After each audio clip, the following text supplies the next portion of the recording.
Hello friends, मैं विक्रम वर्मा आपका तहे दिल से स्वागत करता हूं आपके अपने YouTube channel online study with Vikram पर। तो प्यारे साथियों, आप सभी स्वस्थ होंगे, मस्त होंगे और पशु परिचर का फार्म भरकर उसकी तैयारी में जुट चुके होंगे। और तैयारी किस प्रकार करनी है प्यारे साथियों, तो वो मैं आपको बता चुका हूं कि किस तरीके से आपको तैयारी करनी है पशु परिचर भर्ती 2024 की। और इस चैनल पर आपको करवाया जा रहा है फ्री ऑनलाइन कोर्स करवाया जा रहा है, वो चाहे साइंस का हो, मैथ का हो या फिर राजस्थान जीके का हो। यानी 105 नंबर की तैयारी आपको करवाई जाएगी। कितने में से? 150 में से 105 नंबर की तैयारी आपको इसी YouTube channel online study with Vikram पर करवाई जाएगी। और साइंस की देखिए, आज हमारी 10 नंबर क्लास रहने वाली है। इससे पहले हम 9 क्लासों में पढ़ चुके हैं मानव रोग और अंतःस्रावी ग्रंथियां। अब हम स्टार्ट कर चुके हैं जैव प्रक्रम। देखिए, कक्षा 6 से कक्षा 10 तक टॉपिक के हस्तलिखित नोट्स। जी हाँ प्यारे साथियों, कक्षा 6 से लेकर कक्षा 10 तक किस प्रकार की साइंस लगती है, उसी के आधार पर आपको टॉपिक करवाए जा रहे हैं। और कक्षा 10 के पाठ्यक्रम में देखोगे ना, तो 5 नंबर टॉपिक या 5 नंबर अध्याय है जैव प्रक्रम। वही मैं आपको अब करवा रहा हूं। क्या करवा रहा हूं? वही टॉपिक आपको मैं करवा रहा हूं। देखिए, इसमें हम पाचन तंत्र भी पढ़ेंगे, श्वसन तंत्र भी पढ़ेंगे, उत्सर्जन तंत्र भी पढ़ेंगे, परिसंचरण तंत्र भी पढ़ेंगे। यानी मानव शरीर। क्या पढ़ेंगे? मानव शरीर पढ़ रहे हैं, जिसकी 10 नंबर क्लास आज रहने वाली है। और फ्री पीडीएफ आपको कहां पर मिलेगी? हमारे Telegram channel online study with Vikram पर। जी हां प्यारे साथियों, टेलीग्राम चैनल ऑनलाइन स्टडी को ज्वाइन कर लीजिए, ताकि आपको फ्री में पीडीएफ भी मिल सके हस्तलिखित नोट्स की। और हां, राजस्थान जीके की आपको वहां पर क्विज भी देखने को मिलेगी टॉपिक वाइज। तीनों सब्जेक्ट की, राजस्थान भूगोल, राजस्थान इतिहास, राजस्थान कला संस्कृति, तीनों सब्जेक्ट की आपको क्विज देखने को मिलेगी। चलिए, आज की क्लास हम स्टार्ट करते हैं। हार नहीं मानूंगा, रार नहीं ठानूंगा, जब तक लक्ष्य की प्राप्ति न हो जाए तब तक रुकने वाला नहीं हूं मैं। तो प्यारे साथियों, देखिए आपके सामने आ रहे हैं हस्तलिखित नोट्स। और ये देखिए, इसी प्रकार हम फ्री ऑनलाइन कोर्स मैथमेटिक्स का भी कर रहे हैं। अब बात करेंगे हम किसकी? जैव प्रक्रम, जिसमें पोषण, श्वसन, परिवहन, उत्सर्जन आता है, जिसकी एक क्लास मैंने आपको करवा दी है। ये सभी बता दिया आपको। प्राणी संपोषी किसे कहते हैं, मर्तोपजीवी कौन से होते हैं, परजीवी कौन से होते हैं, पाचन तंत्र में कितने पद होते हैं, 5 पद होते हैं। ये आपको मैंने स्टार लगाकर बताया था। कौन कौन से पद होते हैं? अंतर्ग्रहण, पाचन, अवशोषण, स्वांगीकरण, बहिक्षेपण। आपसे डायरेक्ट एग्जाम में पूछा जा सकता है कि पाचन तंत्र के निम्न में से कौन सा पद नहीं है। तो इसमें आपको 3 ऑप्शन मिलेंगे और एक अलग मिलेगा, और वो उसका हो जाएगा राइट आंसर। कौन कौन से पद होते हैं? नंबर 1 अंतर्ग्रहण, नंबर 2 पाचन, नंबर 3 अवशोषण, नंबर 4 स्वांगीकरण और नंबर 5 पर कौन सा पद होता है? बहिक्षेपण पद होता है। चलिए आगे बात करते हैं। उसके बाद हमने क्या देखे थे? आहार नाल और पाचन ग्रंथियां देखी थे। आहार नाल में कौन कौन से भाग आते हैं? मुख गुहा आती है, ग्रसनी आती है। मुख गुहा आती है, ग्रसनी आती है, उसके बाद ग्रसिका आती है, मास्य, छोटी आंत, बड़ी आंत, गुदा। और पाचन ग्रंथियां कौन कौन सी? लार ग्रंथियां, अग्नाशय, यकृत और पित्ताशय। और हम बात कर रहे थे प्यारे साथियों मुख गुहा की। किसकी बात कर रहे थे? मुख गुहा की बात कर रहे थे, जिसमें 7 छिद्र होते हैं। और दांतों का अध्ययन हमने कर लिया था। और आज किसका अध्ययन करेंगे हम? जीभ का। किसका? जीभ का। क्योंकि जीभ कहां पर होती है? हमारे मुख में होती है। तो मुख गुहा का एक एक पॉइंट आपको करवाया जा रहा है, एक एक पॉइंट। एक भी क्वेश्चन इससे बाहर नहीं जाएगा। देखिए, जीभ, इसे क्या कहते हैं? Tengo receptor. क्या कहते हैं प्यारे साथियों? टेंगो रिसेप्टर कहते हैं, क्योंकि ये स्वाद का ज्ञान करवाती है। क्योंकि ये स्वाद का ज्ञान करवाती है भाई और बहनों। यह मांसल होती है, यानी मोटी होती है। इसमें कोई भी हड्डी नहीं होती, कोई भी हड्डी नहीं होती किसमें, जीभ में। कार्य देखिए, स्वाद का ज्ञान करवाना, भोजन में लार मिलाना, बोलने में सहायक। आप जीभ पकड़ कर देखिए एक बार और बोल कर देखिए, क्या आप बोल सकते हो? जीभ पकड़ कर देख लीजिए, अगर जीभ न हो ना तो आप अच्छे तरीके से बोल भी नहीं सकते प्यारे साथियों। और न भोजन में लार मिलाने का कार्य होगा, क्योंकि भोजन में लार मिलाने का कार्य कौन करती है? जीभ के द्वारा किया जाता है। अब देखते हैं हम जीभ की संरचना। देखिए, ये है हमारी जीभ, इस प्रकार होती है, आगे से थोड़ी तीखी होती है, पीछे से देखिए किस प्रकार है हमारी जीभ, इस तरीके से होती है। अब देखिए, सभी मैं आपको बताऊंगा कौन सा भाग क्या कहलाता है। यहां पर होती है हमारी कौन सी ग्रंथ हड्डी होती है? हड्डी होती है होयोड हड्डी। कौन सी? होयोड हड्डी होती है, जिससे हमारी जीभ क्या होती है? जुड़ी हुई होती है। ये जीभ है ना, ऐसे नहीं कि नहीं पड़ी है बीच में मुंह गए। आप मेरी देसी भाषा है, बिया समझाऊं था ने देसी भाषा में, इया को नहीं प्यार साथियों का जीभ सीधी पड़ी है। क्यों? जुड़ेड़ी तो है, नहीं तो आप 12 आगे पड़ जा रहा। उसके नहीं प्यार साथियों, 12 आगे पड़ जा जीभ, अगर क्यों जुड़ेड़ी ना वार तो आ क्यों जुड़ेड़ी है? होयोड हड्डी से जुड़ी हुई है। और प्यार साथियों, किसके माध्यम से? फ्रेनुलम झिल्ली के माध्यम से। यानी बीच में जोड़ने का कार्य कौन सी झिल्ली करती है? फ्रेनुलम झिल्ली करती है। फ्रेनुलम झिल्ली के माध्यम से जीभ किससे जुड़ी हुई होती है? होयोड हड्डी से जुड़ी हुई होती है। समझ में आया ना इतना? अब देखिए, ये जो पीछे का भाग है ये क्या कहलाता है? पश्च भाग, जो किसका ज्ञान करवाता है? कड़वे का। किसका ज्ञान करवाता है? कड़वे का ज्ञान करवाता है। पार्श्व भाग यानी असपासारो, आप देसी भाषा का असपासारो, तो पार्श्व भाग किसका ज्ञान करवाता है? खट्टे का ज्ञान करवाता है। किसका? खट्टे का ज्ञान करवाता है। और अगर भाग मीठे का ज्ञान करवाता है। जो हमारी जीभ का सबसे आगे का भाग है, सबसे तीखा भाग है ना, वो किसका ज्ञान करवाता है? मीठे का। सबसे लास्ट भाग कौन सा? सबसे लास्ट भाग किसका ज्ञान करवाता है? मीठे का ज्ञान। पार्श्व भाग खट्टे का ज्ञान करवाता है और पीछे का भाग कड़वे का ज्ञान करवाता है। अब देखिए आगे हम बात करें तो प्यार साथियों, ये पिपुला क्या है? क्या है ये पिपुला? तो पिपुला भी मैं आपको बताऊंगा प्यार साथियों। आप जीभ के ऊपर देखिए, छोटे छोटे दाने आपको दिखाई दे रहे होंगे, उभारे हुए छोटे छोटे दाने के समान कोई आकृति दिखाई दे रही होगी। हाथ लगा कर देखिए अभी, तभी आपको पता चल जाएगा। और हाथ लगाते ही अगर पता चले ना कुछ है तो कह दीजिए ये पिपुला है। क्या है? ये तो पिपुला है। तो ये हो गई जीभ की संरचना। चलिए एक बार मैं आपको अच्छे तरीके से और बता देता हूं फटाफट।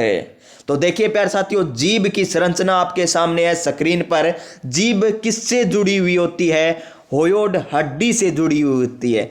किसके माध्यम से? फ्रेनुलम झिल्ली के माध्यम से जुड़ी हुई होती है।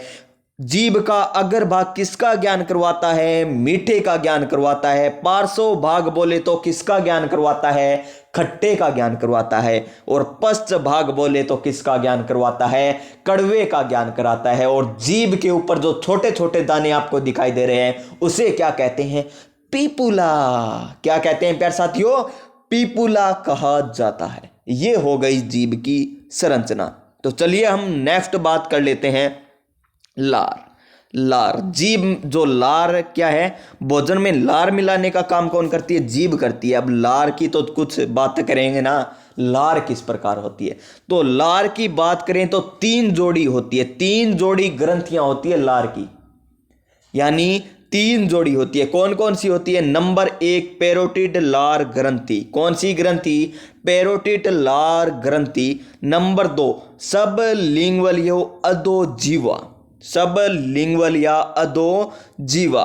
नंबर 3 सब मैग्जिलरिया अधोजम। ये 3 लार ग्रंथियां होती है हमारे मुख के अंदर। अब याद किस प्रकार रखेंगे? यही तो है, याद ही तो नहीं होता, याद किस प्रकार रखेंगे इन सबको? और याद करवाने का कार्य है हमारा। जी हां प्यारे साथियों, याद करवाने का कार्य है मेरा। आप बस क्लास को देखते जाइए, आपको याद होगा। देखिए, पैरोटिड लार ग्रंथि कहां पर है? कान के पास है। पैरोटिड लार ग्रंथि कहां पर है? कान के पास है। इसे याद किस प्रकार रखोगे? कान के पास पैरोटिड ग्रंथि होती है, तो याद रखोगे कान में पैरू, बड़ा कान में पैरे जैनी। लड़कियां तो बहुत अच्छे तरीके से जानती है बाले कहाँ पर पहने जाते हैं, कान में, या कुड़की हो गई है कहाँ पर? कान में। कान में पैरो, कान में पैरो, तो कान के पास कौन सी ग्रंथि होगी? पैरोटिड ग्रंथि हो गई। और देखिए यहां पर सब मैग्जिलरी या अधोदम दोनों जबड़ों के संधि तल पर, देखिए मैग्जिलरी जिला, जिला कहां पर टिका होता है? मध्य में टिका होता है। तो देखिए दोनों जबड़ों के संधि तल पर सब मैग्जिलरी अधोजम, और जिला कौन सा है? दुद्दू के समान, यानी सबसे छोटा, सबसे छोटा, यानी सब मैग्जिलरी अधोजम क्या होती है? सबसे बड़ी होती है। और आजकल आपको पता है बाड़े है ना, जो कुड़की बहुत बड़े बड़े झुमके है ना, बहुत बड़े बड़े पहनने लगे, तो सबसे बड़ी कौन सी हो गई? पैरोटिड लार ग्रंथि। कौन सी हो गई? पैरोटिड लार ग्रंथि। अब देखिए सब लिंगुअल है, सब लिंगुअल। और देखिए अधो जीवा, अधो का अर्थ क्या होता है? नीचे। जीवा मतलब जीभ, यानी जीभ के नीचे, जीभ के नीचे। तो ये है 3 ग्रंथियां। दोबारा देखिए, अब मैं 2 बार क्यों बताता हूं आपको? ताकि आपको इस क्लास में ही याद हो जाए। 3 जोड़ी, 3 ग्रंथियां कौन कौन सी होती है? 3 जोड़ी ग्रंथियां। नंबर 1 पैरोटिड लार ग्रंथि, किसके पास होती है? ये कान के पास होती है। नंबर 2 सब लिंगुअल या अधोजीवा, जीभ के नीचे होती है। सब मैग्जिलरी या अधोजम दोनों जबड़ों के संधि तल पर होती है। और सबसे बड़ी कौन सी? कानों में बाले या झुमके बहुत बड़े पहनने जाने लगे अब वर्तमान में, तो सबसे बड़ी पैरोटिड लार ग्रंथि, कान के पास वाली। और सबसे छोटी पूछे तो आजकल तो छोटे छोटे भी जिले बनने लगे हैं, छोटे छोटे भी जिले बनने लगे हैं, जैसे दुद्दू। कौन सा प्यार साथियों? दुद्दू, यानी सब मैग्जिलरी, मैग्जिला, सब मैग्जिला भी से कहा जाता है। तो सब मैग्जिलरी या सब मैग्जिला अधोजम दोनों जबड़ों के संधि तल पर, संधि बोले तो बीच में, और जिला कहां पर होता है? बीच में होता है। तो इस तरीके से आपको याद, संरचना याद हो गई, लार ग्रंथियां याद होगी। अब थोड़ी सी मोस्ट इंपॉर्टेंट बातें कर लेते हैं लार से संबंधित नोट। पशुओं में एक अतिरिक्त लार ग्रंथि पाई जाती है। कोई काम की बात है क्या? नहीं, इतनी इंपॉर्टेंट नहीं है। पशुओं में एक अतिरिक्त लार ग्रंथि पाई जाती है, इंफ्रा ऑर्बिटल। कौन सी? Infra orbital. सांप में जहरीली लार ग्रंथि, स्टार लगा लीजिए इसको, तो सांप में जहरीली लार ग्रंथि पाई जाती है। कौन सी होती है? पैरोटिड होती है। कौन सी ग्रंथि होती है? पैरोटिड लार ग्रंथि होती है, जो सांप में जहरीली होती है। स्टार लगा लीजिए इसको। और क्षार देखिए यहां पर पीएच मान है किसका? लार का पीएच मान कितना होता है? 6.8, यानी हल्का अम्लीय, हल्का अम्लीय। 7 से नीचे होता है तो वो अम्लीय, 7 से ऊपर होता है वो क्षारीय, और 7 होता है तो क्या हो जाता है? उदासीन हो जाता है। 7 होता है तो उदासीन होता है। लार भोजन का पाचन प्रारंभ करता है, यानी पाचन की क्रिया कहां से प्रारंभ हो जाती है? मुख गुहा से। उसके बाद गर्सनी, गर्सिका, आमाशय, छोटी आंत, बड़ी आंत, गुदा। इस तरीके से क्रम याद होने चाहिए। क्रम भी पूछ सकता है हमें एग्जामिनर, कुछ भी पूछ सकता है, हमें कुछ भी नहीं छोड़ना। जो नहीं पूछा जाता वो भी पढ़ना है, क्योंकि प्यारे साथियों ये अधीनस्थ बोर्ड है, कुछ भी पूछ सकता है ये अधीनस्थ बोर्ड। आगे देखिए, नेक्स्ट बात करें लार के घटक। और क्या है लार के घटक? प्यारे साथियों देख लीजिए, लार के घटक आपको दिखाई दे रहे हैं। टाइलिन है, प्लस एंजाइम है, प्लस माल्टोज, प्लस लाइसोसोम। ये लार के क्या होते हैं? घटक होते हैं। और यहां पर मैंने स्टार लगाकर एक पॉइंट लिखा है, स्टार्च को माल्टेज में बदलने का कार्य कौन करता है? टाइलिन या एमाइलेज करता है। और माल्टोज को ग्लूकोज प्लस ग्लूकोज में तोड़ने का कार्य कौन करता है? माल्टेज करता है। कौन करता है? माल्टेज करता है। और लाइसोजाइम, लाइसोजाइम जो लार में होता है ना, लार का घटक देख लीजिए, एक टाइलिन हो गया, एक माइलेज, माल्टोज, ये तो हमने बात कर ली। अब बात करते हैं लाइसोजाइम, ये मोस्ट इंपॉर्टेंट है। लाइसोजाइम, इसका क्या कार्य है? जीवाणु नाशक है, ये जीवाणु नाशक है। प्राकृतिक एंटीबायोटिक भी से कहा जाता है, प्राकृतिक एंटीबायोटिक भी से कहा जाता है। आंख के आंसू में। कई बार न्यू कह दिया कि आप वो तो खट्टो खट्टो आंसू, क्या कहते हैं हम, अंसरू या आंसू, या प्यारे साथियों आंसू बहुत खड़वे हैं, क्या है, कड़वे हैं। तो कड़वे ए कारण कौन हुआ है कि प्यारे साथियों वो दर्द भरे हैं, वे इस कारण होते हैं क्योंकि इसमें लाइसोजाइम होता है। क्या होता है, लाइसोजाइम होता है, किसमें, आंख के आंसू में। नेक्स्ट देखिए, आगे बात करें, लार में श्लेष्मा जल भी पाया जाता है जो भोजन को तरलता प्रदान करता है। और ये मैंने पीछे वाली वीडियो या पीछे वाली क्लास में बताया था, मुख गुहा में भोजन पचने के बाद क्या कहलाता है, बोलस कहलाता है। क्या कहलाता है, बोलस। डायरेक्ट पूछा जाएगा आपसे, मुख गुहा में भोजन पचने के बाद क्या कहलाता है, बोलस। बोलस बोले तो इसमें पानी की मात्रा भी मिल जाती है, लार की मात्रा भी मिल जाती है, श्लेष्मा की मात्रा भी मिल जाती है, और ये हो जाता है एक चिकना सा पदार्थ, जिसे क्या कहते हैं, बोलस कहा जाता है, जो गर्शिका द्वारा अमाशय में पहुंच जाता है, जो गर्शिका द्वारा अमाशय में पहुंचाया जाता है। इस बोलस को कहां पर पहुंचाएंगे, अब पहुंचाएंगे अब अमाशय में। किसके माध्यम से, गर्शनिका और किसके, गर्शनी और गर्शिका के माध्यम से। चलिए गर्शनी पर चलते हैं। इसका कार्य भोजन को गर्शनी से,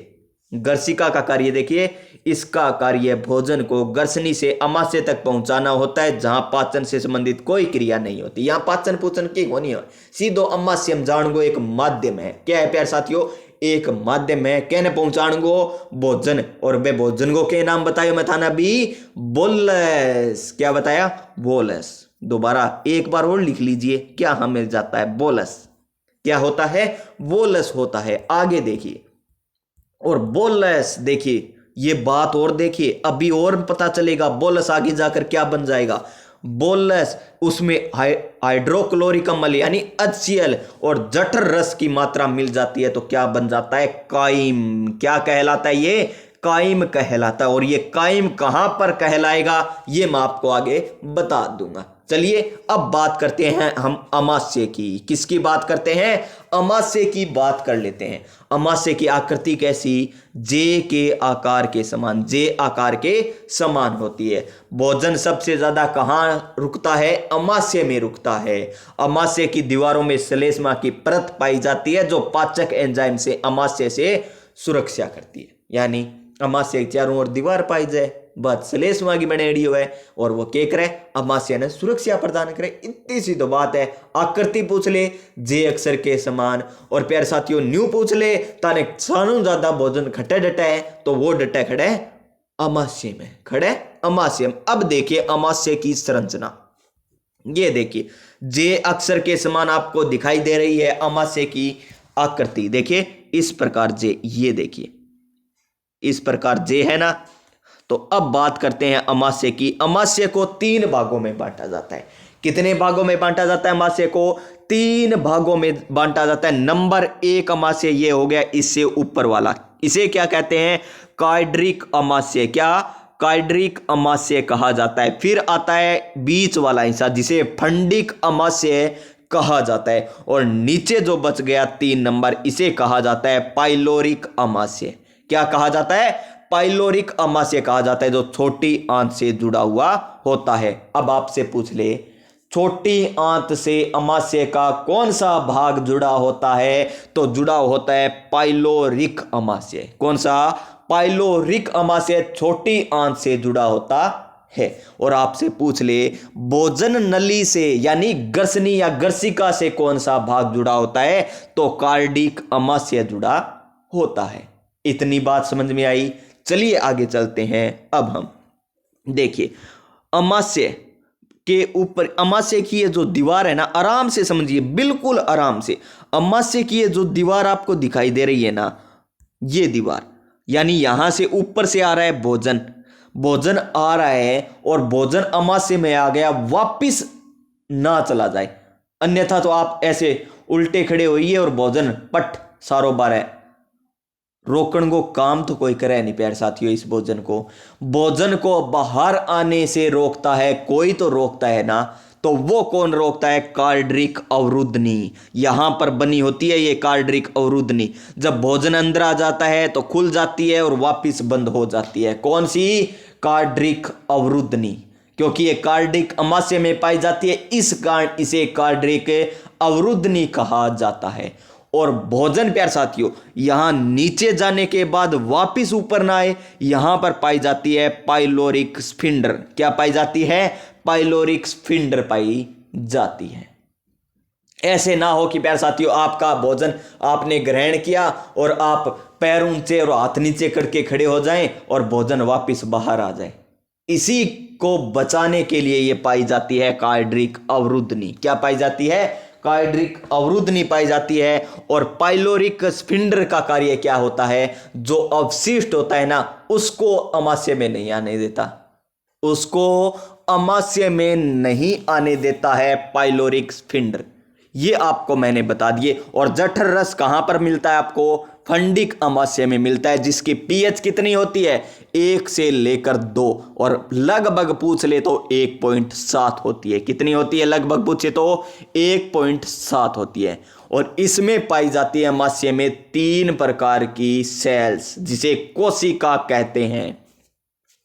3 प्रकार की कोशिकाएं पाई जाती है, गोलबेट या म्यूकस सेल्स, चीफ या पैक्टिक सेल्स, या ऑक्जेंटिक सेल्स। 3 सेल पाई जाती है। और एचसीएल का स्त्रावण कौन सी कोशिका करती है? ऑक्जेंटिक सेल, यानी ऑक्जेटिक कोशिका एचसीएल का स्त्रावण करती है। ये था प्यारे साथियों अमाशय। और यहां पर देखिए आपको अच्छे तरीके से बताया हुआ है, एक एक पॉइंट दोबारा। अमाशय की दीवार में 3 प्रकार की कोशिकाएं पाई जाती है। अमाशय की दीवार में कौन कौन सी देखी? गोलबेट, चीफ या जाइमोजन, या ऑक्जेटिक, ये 3 पाई जाती है। एचसीएल का स्त्रावण कौन सी कोशिका करती है? ऑक्जेंटिक कोशिकाएं करती है। और श्लेष्मा का निर्माण कौन सी करती है? गोबलेट कोशिकाएं करती है। और चीफ और जाइमोजन यह निष्क्रिय पेप्सिन का स्त्रावण करती है। किसका? पेप्सी नहीं, पेप्सिन का स्त्रावण करती है। Coca Cola, Pepsi. और किसका स्त्रावण करती है? ये पेप्सिन का स्त्रावण करती है। और कौन है? चीफ या जाइमोजन करती है। इन तीनों कोशिकाओं का जूस मिलकर जठर रस कहलाता है। जी हां, जठर रस किसे कहेंगे? श्लेष्मा, पेप्सिन, एचसीएल, इन सबको मिलाकर जठर रस का निर्माण होता है। कोशिकाओं का जूस मिलकर जठर रस का निर्माण होता है। अमाशय को 3 भागों में बांटा गया है। 3 भाग आपको मैंने एक एक बता दिया। कार्डरिक कौन कौन से बताए थे? कार्डरिक अमाशय, फंडिक अमाशय, और एक बताया था आपको पाइलोरिक अमाशय। ये 3 अमाशय होते हैं। नेक्स्ट देखिए आगे। कभी कभी एचसीएल की मात्रा बढ़ने पर खट्टी डकारें आती है। जैसे पेट की अम्लीयता को एसिडिटी कहते हैं। कह नहीं मेरा एसिडिटी हो गयो, तेजाब बन गयो। के बन गयो?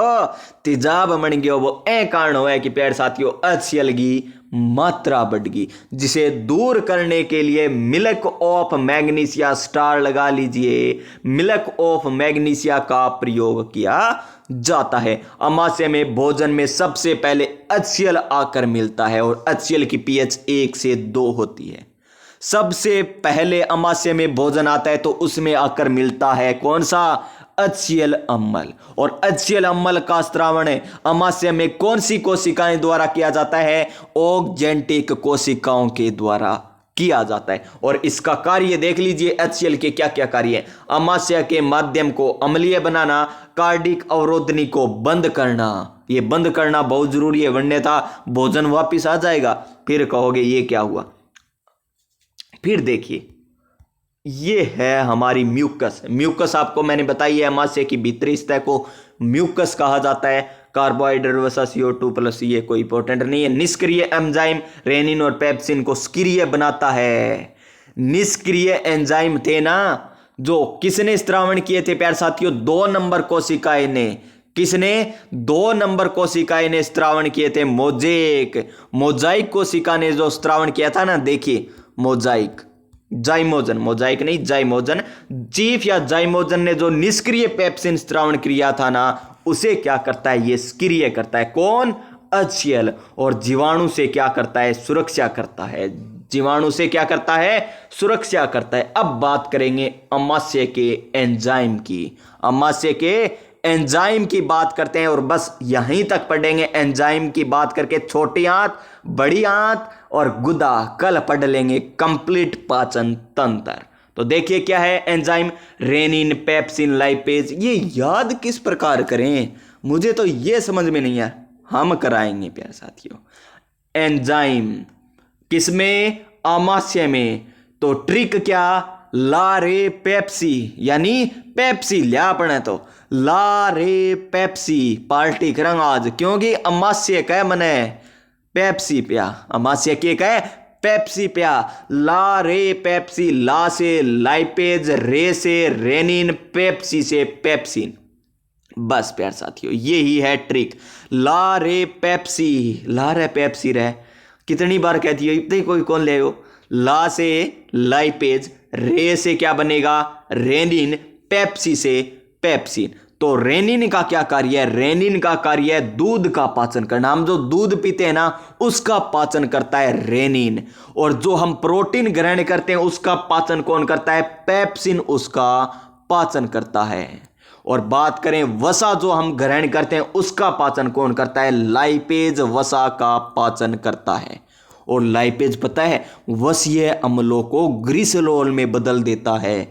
वसीय अम्लों को किस में बदलता है, ग्लिसरॉल में बदल देता है। स्टार लगा लीजिए। और एंजाइम को तो मोस्ट स्टार लगा लीजिए, पूछा जाएगा अमाशय में कार्बोहाइड्रेट का पाचन नहीं होता है। किसका, देखिए यहां पर वसा दिख रही है, प्रोटीन, दूध, लेकिन कार्बोहाइड्रेट का अभी तक नाम नहीं है, यानी अभी तक कार्बोहाइड्रेट का पाचन नहीं हुआ है। और आगे देखिए अमाशय में वसा व प्रोटीन का पाचन सर्वप्रथम होता है। वसा और प्रोटीन का पाचन प्रारंभ हो गया तो कहां से, अमाशय थे। यह था हमारा अमाशय तक पाचन तंत्र। सबसे पहले हमने मुख गुहा को पढ़ा, उसके बाद हमने गर्सनी गर्सिका को पढ़ा, फिर अमाशय को पढ़ लिया है। और कल की क्लास में हम छोटी आंत, बड़ी आंत और अमाशय को पढ़कर इस अग्नाशय को पढ़ेंगे। अभी तो टॉपिक और बहुत शेष है प्यारे साथियों, यकृत भी शेष है, तो कल कंप्लीट हो जाएगा। मान के चलिए कल हम कंप्लीट कर देंगे यकृत, अग्नाशय, ये भी हमें पढ़ना है। चलिए कल हम कंप्लीट करने की कोशिश करेंगे, हो जाएगा। तो प्यारे साथियों आज की क्लास किस प्रकार लगी, अच्छी लगे तो लाइक कर दीजिएगा, अपने दोस्तों के पास शेयर कर दीजिएगा, और चैनल पर पहली बार आए हैं तो चैनल को सब्सक्राइब कर लीजिएगा। जय हिंद, जय भारत।